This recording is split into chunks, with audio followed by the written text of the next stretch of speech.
अस्सलाम वालेकुम, कैसे हैं आप सब? ठीक ठाक हैं? उम्मीद करती हूँ आप बिल्कुल ठीक ठाक होंगे। तो जनाब, वीडियो शुरू करने से पहले बस मेरी एक ही रिक्वेस्ट होती है, वो है लाइक करें, सब्सक्राइब करें, शेयर ज़रूर कीजिए मेरे दोनों चैनल्स को, हुमैरा व्लॉग और वीडियो डायरीज़। और बाकी लिंक्स आपको मेरी डिस्क्रिप्शन में मिल जाएंगे, जिसके ज़रिए आप मुझसे कांटेक्ट में रह सकते हैं और मुझे फॉलो भी करें। अच्छा जी, आज की वीडियो तो कुछ ऐसी है कि स्वीटी चीज़ से भी रिलेटेड है, और शबाना, कुकिंग विद शबाना, और अंबर नाज के बारे में। तो पहली बात तो मुझे ये करनी है एम से, कि एम जी, एम साहिबा, मतलब आप बहुत अच्छी एक्ट्रेस हैं, मुंह बना बना के बहुत अच्छे से बोलती हैं, और अल्लाह आपको तरक्की दे मज़ीद। इसी तरह आप कमाती रहें व्यूज़, सब्सक्राइबर्स, और इसके पीछे जिसका भी हाथ है सो होता रहे। हर कोई अपनी किस्मत से ही सारा कुछ गेन करता है। तो आप जितने कीड़े और जितनी बातें, जितनी खामियां कुकिंग विद शबाना की करती हैं, अंबर नाज की करती हैं, मतलब होल फैमिली की करती हैं, एक एक चीज़ को आप नोट करती हैं और बयान करती हैं, तो मतलब ये आपका कोई ज़ाती दुश्मनी तो नहीं है, I know it very well. लेकिन जिसकी ज़ाती दुश्मनी है, आपके कंधे पे रख के बंदूक चलाई जा रही है, मैं तो यही कहूँगी। सिर्फ आप ही नहीं हैं, दो चार और भी हैं जिनके साथ यही तरीका रवा रखा हुआ है, और उनके कंधों पे भी बंदूकें रख के चलाई जा रही हैं। तो अभी रिसेंटली स्वीटी जी की एक वीडियो मैंने देखी, जिसमें बेला से रिलेटेड कुछ मिसलीडिंग टाइटल दिया गया था, बॉडी पार्ट से रिलेटेड। तो उनको चाहिए था कि अगर वो मिल गया था या मिल गई थी, तो फिर उससे रिलेटेड करेक्शन करती ना, कि भाई इस तरह की बात नहीं थी। या फिर कोई या फिर मैं ये कहूँगी, क्लिक रेट के लिए इस किस्म का टाइटल दिया गया, तो आपने इस पे बात क्यों नहीं उठाई, नुक्ता क्यों नहीं उठाया? मिस एम, मिसेस एम या मिस एम, तो आपको उठाना चाहिए था। अगर आप रिव्यू दे रही हैं तो सब पे ऑनेस्टली दें, सीधे सीधे दें, न्यूट्रल होके दें, क्योंकि ये चैनल आपका है, तो लाजमी बात है इसमें किसी और की मर्ज़ी नहीं चलनी चाहिए। ना आपके कंधे पे किसी की बंदूक होनी चाहिए कि आप उसके कहे पे चलें। आपको हर एक के चैनल को उसी तरीके से लेके चलना चाहिए रिव्यूज़ के लिए, जिस तरह आप कुकिंग विद शबाना एंड को के चैनल्स को लेके चलती हैं, उन पे रिव्यूज़ देती हैं, और ज़ाहिरी बात है अच्छे रिव्यूज़ देती हैं, मैं इससे मुखालफत नहीं करती।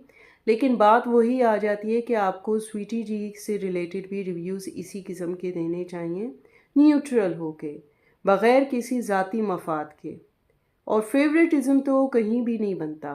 ये तो फिर नाइंसाफ़ी हुई सबके साथ, कि एक ही आप साइड ले रही हैं मुसलसल और बाकी सबके ख़िलाफ़ बात कर रही हैं। अच्छा जी, अब बात करते हैं कुकिंग विद शबाना की बड़ी बेटी यानी गुड़िया के बारे में, कि सुना है, अब अल्लाह बेहतर जानता है इस बारे में, कि उन्होंने अपने मालिक मकान के बेटे से शादी की, यानी ये तो लव मैरिज हुई।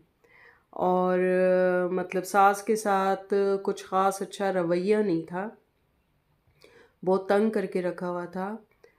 और इनकी जो जिठानी है वो भी इन्हीं की कज़न है, कोई और नहीं है। तो इन दोनों ने मिल के ये प्रोजेक्ट लिया, और फिर यहाँ पे रिश्ते नाते किए, और फिर शादी कर ली। लेकिन बस बात ये है कि इन दोनों ने मिल के वो प्लानिंग की कि अपनी सास को जीते जी खून के आंसू रुलाया। बेचारी को हेपेटाइटिस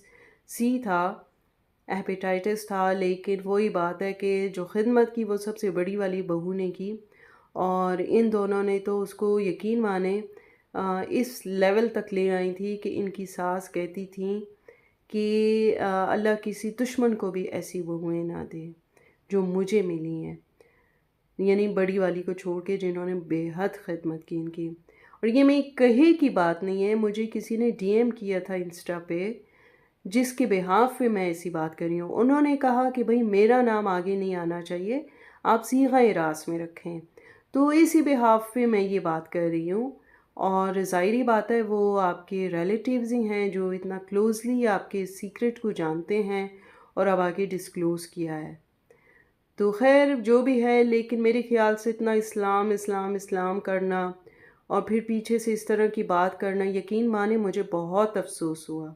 कैसे कैसे लोग इस्लाम का नाम लेते रहते हैं, बहुत गलत बात है। यानी माज़ी में ये काम कर रखे हों और सामने से आके जहन्नुम रसीद करना किसी को, या गीबत के बारे में कहना, और फिर कभी कहना कि रमज़ान के दिन आप ऐसी वीडियोस ना बनाएं। मुझे समझ आ जाती है, चाहे मुझे इंस्टा में डीएम्स आएँ या मुझे कोई कमेंट करे, तो मुझे समझ आ जाती है इन सारी चीज़ों की। और फिर मुझे किसी ने डीएम किया कि मौसम जो है वो सिद्दीकी प्लाज़ा में कोई लड़की रहती थी, वहाँ उसको वो पसंद करता था। लेकिन बस जल्दी में रिश्ता यहाँ हो गया, तो उसने कहा भाई मुझे लड़की में कोई इंटरेस्ट नहीं है, बस मुझे तो पैसा चाहिए ताकि मैं घूमूं फिरूं, आराम से खाऊं पीऊं और ऐश करूं, इंजॉयमेंट करूं। तो देखिए ज़रा ये सोच होती है इन बंदों की। यकीन माने अंबर को देख के मुझे 1980 की वो नई नवेली दुल्हनें याद आ जाती हैं, जिनकी नई नई शादियां होती हैं और वो अपने हस्बैंड्स को देख के अजीब अजीब से फेस बनाती हैं, शर्मीले शर्मीले से, गोल गोल आंखें घुमाना। मतलब एक्सप्रेशन कुछ समझ में नहीं आते कि अंबर को अचानक अपने हस्बैंड को देख के क्या हो जाता है। बिल्कुल उसके फेस के जो एक्सप्रेशन है वो चेंज हो जाते हैं। तो अब पता नहीं ऐसा क्यों है, और अजीब-अजीब हरकतें करना। अब ईदी जब माँ ले आई थी, अब मेके वाले ले आए। हमने तो ऐसी हमारी भी ईदियाँ आई हैं, लेकिन इस तरह की हरकतें कभी नहीं की कि ईदी आई है, ईदी आई है। मतलब ये क्या था?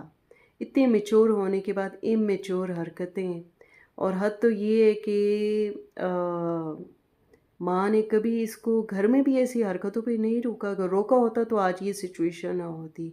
एक नॉर्मल बंदी होती, लड़की नहीं कहूँगी, बंदी होती, जिसमें औरत कहना भी मुझे थोड़ा-सा वो लग रहा है, ऑकवर्ड सा लग रहा है। लेकिन चलें जो भी है। लेकिन अंबर की हरकतें बहुत इमैच्योर हैं, बहुत इमैच्योर हैं। अब इसके हस्बैंड को और सास को चाहिए कि ये इसकी परवरिश करें, तरबियत करें। और अंबर की ढिठाई तो देख देख के मैं हैरान थी। खीर इसकी सास ने बनाई सारी, लेकिन ढिठाई से ये हर एक के सामने अपना ही नाम लेती रही, मैंने बनाई मैंने बनाई। भाई ये कैसे बनाई आपने खीर? आपको तो खीर बनानी भी नहीं आती, तो अपनी लेबलिंग क्यों कर दी? मैं तो हैरान हूँ, मैके वाले बेचारे इतनी चाह से आपकी ईदी लेकर आए, चाहे जैसी भी थी, लाइटें माइटें लगा के। मतलब वो कद्दूसी साहब की बेवा का एक सीरियल माजी में चलता था, तो मुझे तो खैर उसकी फैमिली ही लगती है। खैर एनीवेज, तो कहने का मकसद ये है अंबर, आपने शरबत किस में सर्व किया? प्लास्टिक की बोतलों में? वो जो पेप्सी वाली खाली होती हैं या सेवन अप वाली खाली होती हैं, या लोग जिसमें पानी भर के रखते हैं, आपने उन बोतलों में शरबत भरा। भई सास को तरीका नहीं है तो आपको तो तरीका होना चाहिए ना। आप जिस घर से आई हैं वहाँ तो जग में और इसी तरह की चीज़ों में पानी सर्व होता है, और क्या कहते हैं उसको, शरबत सर्व होता है, ग्लासेस होते हैं। लेकिन आपके यहाँ तो सारा कुछ प्लास्टिक का है, और ऊपर से आप कप्स का पूछेंगे, कप्स किधर हैं? तो अंबर आप जहेज़ भी तो लाई हैं ना, आपके मेके वाले आ रहे थे, आपको चाहिए था वीआईपी ट्रीटमेंट देती और अच्छी सी अच्छी क्रॉकरी उनके सामने रखती। और लेकिन सॉरी टू से मेन्यू भी कोई ख़ास नहीं था। पापड़ पता नहीं क्यों आप लोग बना लेते हैं, हर चीज़ के साथ हर इफ्तारी में पापड़ों का होना बड़ा ही ज़रूरी है, ये मुझे समझ नहीं आती। और मेन्यू भी कोई इतना ख़ास नहीं था। भाई चिकन कढ़ाई बना लेती, चिकन कौरमा बना लेती, या आलू गोश्त। आलू गोश्त तो नॉर्मल रूटीन में बंदा बनाता है, गेस्ट्स के लिए तो ये चीज़ नहीं बनाई जाती।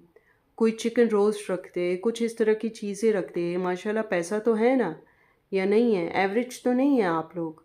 तो फिर अच्छा सा मेन्यू डिसाइड करते। पूरा रमज़ान गुज़र गया, पूरा रमज़ान गुज़र गया, लेकिन शबाना जी ने अपनी बहन को एक दिन भी नहीं बुलाया अपने घर। किस लिए? वो इसलिए कि रोज़ा खुलवाई पे, इफ़्तार के लिए। क्या हो भाई, आज इफ़्तार हमारी तरफ करो, आज हमारे घर में आके तुम इफ़्तार पार्टी करो। यानी सगे रिश्तों के साथ शबाना जी का ये हिसाब किताब चलता है। देख के कसम से हैरत होती है कि देखिए रिश्तों में ऐसा भी होता है। और बस ये है कि हर जगह शोहर को साथ बिठा लेती हैं, चाहे वो गाड़ी है, चाहे वो दस्तरख़्वान है, हर जगह शोहर के साथ साथ ही बैठना ज़रूरी है। शबाना जी का पता नहीं जवानी में क्या आलम होगा। अभी तो ख़ैर क्या ही रह गया, लेकिन देखती हूँ कि इसीलिए शोहर फिर इनकी सुनते हैं। कुछ तो बात होगी, कोई ट्रिक्स तो होंगी। अब पता नहीं वो क्या हैं, वैसे ये बड़ी क्रीमें श्रीमें भी लगाती रहती हैं, तो शायद कोई रीज़न इसका हो या कोई और रीज़न है। वैसे वज़ीफ़े भी बहुत करती हैं, है ना? कोई ना कोई चीज़ तो क्लिक होती है।